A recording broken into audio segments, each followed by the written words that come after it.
No. We got action. Let them know who we here with today. What's up, y'all? It's your girl Lala. Follow me on Instagram at Laleezy, 4 E's, LALEEEEZY_. That right. Okay. All right, Miss Lala, tell us a little bit about yourself. Um, Hold on. Let me think about this right. Cause what don't I do? I do everything. I'm an entrepreneur. Right now, I'm working at Patchwerk Recording Studios. I've been up there for about a year now. I work on the marketing team. So if you need marketing services, labeling services, we do all of that.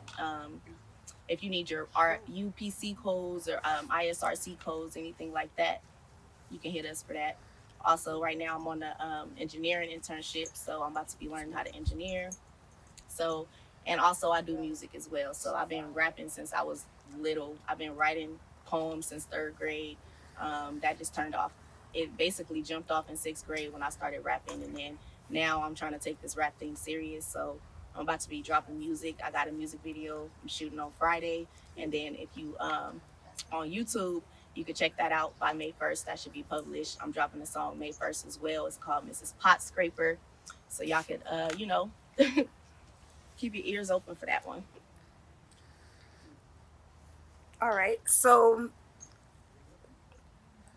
what's something interesting that happened to you while you were working at Patchwerk? Like, who was somebody that you was like, oh my God? Shoot. Patchwerk, so many people walk in and out of those doors. I seen everybody. I see Jeezy, Nudie, Huncho, Missy Elliott, fucking Lil Kim.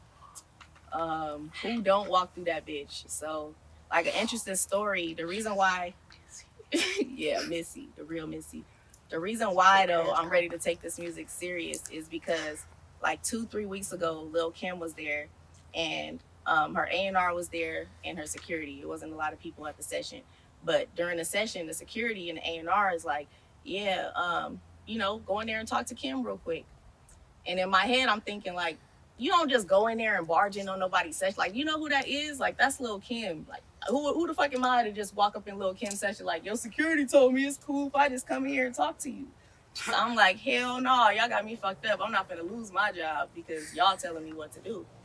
So this is a learning lesson for me. What made me start taking music serious is because the A&R dude came out. First off, security is the one who kept telling me to go in there. But I'm telling security, like, bro, like, you ain't gonna give me no job if they fire me from this place. That's against my rules to walk in there on these type of sessions, so I'm not gonna do it.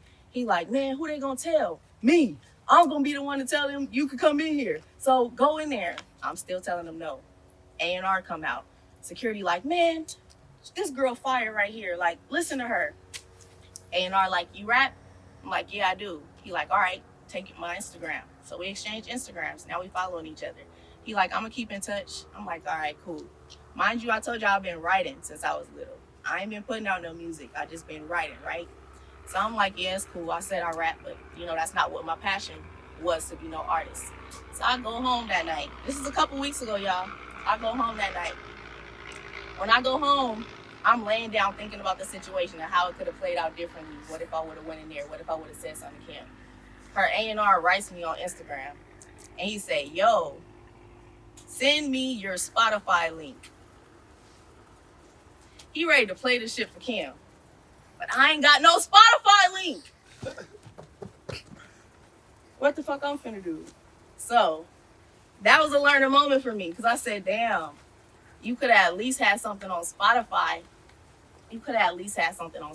You feel me? So that when these people is ready to see something, you got something to show them, Because I've been bullshitting, like little videos here and there, like, on some drunk shit, freestyling, just bullshit, but it's not getting you nowhere, but it wasn't because I was trying to be nowhere. But now I'm realizing, like, you in a door already that got you so many opportunities. You see so many people every single day in this building. Why are you not taking advantage of this opportunity, And then now I'm not crossing no boundaries because I'm not at work, This nigga's in my DMs right now, and he's with Kim right now. And then I didn't even have to go say nothing. If I would have just had the Spotify link, him and Kim would have been sitting there listening to my song. So I said all that to say, the same week, like 2-3 days after that, I booked a session. I went, I recorded Mrs. Pot Scraper. Now Mrs. Pot Scraper is recorded. I'm gonna put it out May 1st. So I got the music video. I'm gonna shoot that on Friday. And we gonna get this thing on the road, y'all. I ain't gonna play no more. Yeah. So what does a typical day in Lala Land looks like? A typical day at La La Land. I wake up in the morning. Now, mind y'all, my other side gig is I do cybersecurity work from home, 5 days a week, 6 figures a year. Okay, get into it. Okay, but anyway, so typical day. I wake up, set my alarm for about 9 o'clock, get in the shower. By 9:30 every morning, I have a meeting with my team. About 5 minute meeting, but it's just make sure everybody, ain't nobody in jail. Everybody's supposed to be at work today. Everybody on attendance. Y'all good? Y'all niggas got questions? No. End this call, and then I get paid for the day. So that's from 9 to 5 every day. Then after 5, I take my ass down to Patchwerk, and I intern, do my engineering internship for the rest of the night around 7 p.m. until close. So whenever that last studio session ends, that's when I head up out of there. And that's a typical day, for real. In the meantime, in between time, I'm gonna smoke a little weed time, make some time for that. But yep, that's what I be doing. Okay. You got a question?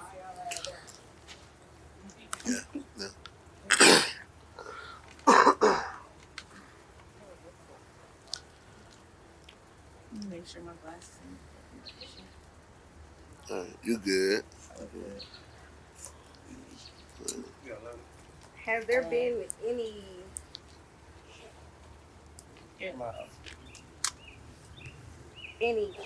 progression in your internship at Patchwerk since you started? Hold on, let me put this stuff down first because I don't even need it over here. Okay. All right. So yeah, since I first started working at Patchwerk last year in the summertime, first off, I graduated in May from Clark. Once I graduated, I applied to be an intern at Patchwerk Studios, and they got back to me via email. The crazy thing is, though, I was so desperate for this internship. I had my teacher right before I graduated. I was like, "Can you write me a letter of recommendation?" And I only told him Patchwerk Recording Studios. That's the only place I told him, because you got to put a subject line to who. And I'm like, I ain't gonna have you writing letters to everybody, but can you just put to Patchwerk Studios? And I'll never forget his name. His name is Professor Keith Paul. Keith Paul, my radio professor at Clark Atlanta University. He wrote that letter for me. I attached that and I sent the email to Patchwerk. And I was like, hey, I'm really interested in, working here. At the time, I didn't know you had to intern. Everybody at Patchwerk interns before they become an employee. So nobody is hired off the street. Everybody got to start at the bottom where you're not getting paid. So I was like, I don't mind. Once I did my interview, they was like, yeah, you won't be getting paid, right? You know that the position is not guaranteed after you complete this internship. There's a lot of people that intern, and we don't have a lot of employees. It's about 10 people that work on Patchwerk employees list. That's not engineers. So every day in the building, it's clients and the people who on the front desk schedule and one manager. It's not no building full of people in there. So I'm like, dang, like it's not even gonna be that. Like, who am I? What's gonna make me stand out in this internship? So I started interning. Once I started interning for the marketing team, because originally I wanted to be on the engineering side, because my radio professor is the one who wrote the letter of recommendation for me. So I'm thinking I'm about to do like the music type shit, the radio type shit. So I'm like, yeah, I want to come here. I want to engineer. I'm not knowing they not gonna teach you shit. They expecting you to already be an expert and be in here not getting paid. So I'm like, damn, like I ain't even know it's gonna be like that. You gotta do 500 intern hours. That's a whole year. You interning for free for a year, okay? To show that you really want to have this name behind you, Patchwerk name.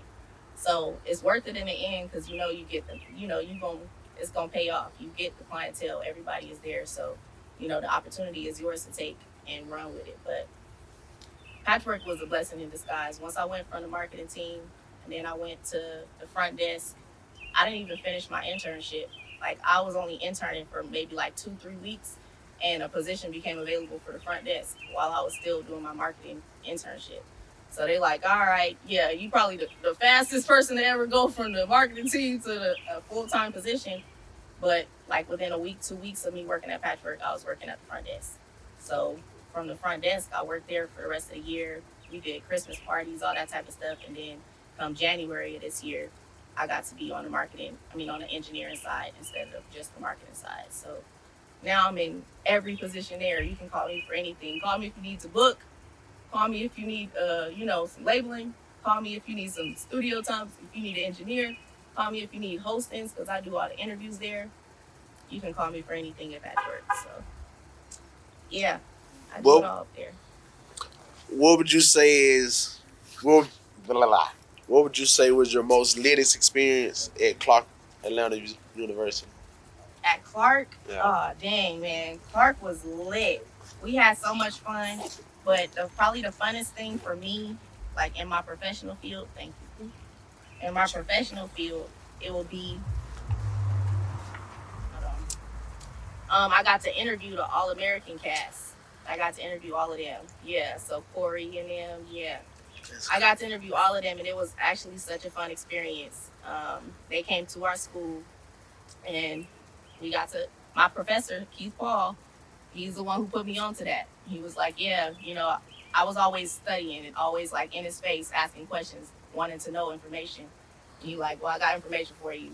They need a host for this event. They need some people to question the people of All American cast, and they come into the school literally in 2 days. So I had to prepare all the interview questions. I wasn't even caught up on the seasons. So I'm like, damn, now I'm about to go binge watch all these seasons because these niggas are coming in 2 days. But I don't want to miss shit. I want to know the storyline. I don't want to be, not knowing my shit. So yeah, I did the research and it was a good day. That was probably my most fun experience at Clark, being able to do that. And I had to come in at like 10 o'clock the day before, 10 a.m., and I didn't leave until like 9 p.m. setting up for all of them, like making sure the staging, the lighting, all of that shit was right. All that just for the next day, somebody else to come up in there with more rank and say, I don't want to do it in here. I'm going to do it in there. I ain't going to say her name. But yeah, I'm like, where was your antennas yesterday when I was here all damn day, But hey, I'm glad the shit got done regardless. Business got handled. And yeah, everybody was very friendly. We took good pictures. They on my Instagram, y'all. Everything went well. So yeah, shout out to CAU. I love that school. Find a way or make one. That's the motto.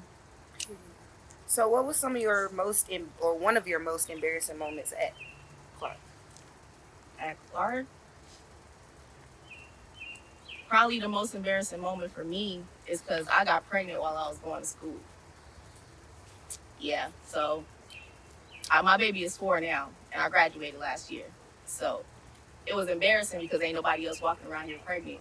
And my ass is over here, like, trying not to throw up in class and shit. Because I still want to go to school. So I'm still trying to, like, not drop out and shit. But then I know everybody looking like, girl, take your pregnant ass home. Like, and I'm like, no, get my education. No matter what. Head ass. So that was pretty embarrassing because I'll be running out of class or I'll be sitting there, like, bloated as fuck, rocking back and forth, like, I'm trying not to up, y'all. Please. Call this class a day. Like, call it a day. That's embarrassing, y'all. So, yeah, stay in school, kids, and don't get pregnant. Even if you're grown, don't get pregnant. If you going to school, finish school, then you can have kids. Because it ain't worth going up in class. Yeah, that's embarrassing. All right. So, give us some closing remarks, if you don't mind. Closing remarks, follow your dreams, follow your heart, make good choices, and don't do fuck shit. You'll be fine. All right. And one more time, tell everybody where they can find you at and where they can follow all of your social medias. Y'all can follow me on Instagram at Lala. I don't really do no Twitter, Facebook, and all that type of stuff. Y'all can add me on Snapchat. Damn, that's Lala. Everything's spelled correctly. Again, for the Instagram, Laleezy has 4 E's. That's LALEEEEECY_. It's been real. Thank y'all. All right, girl.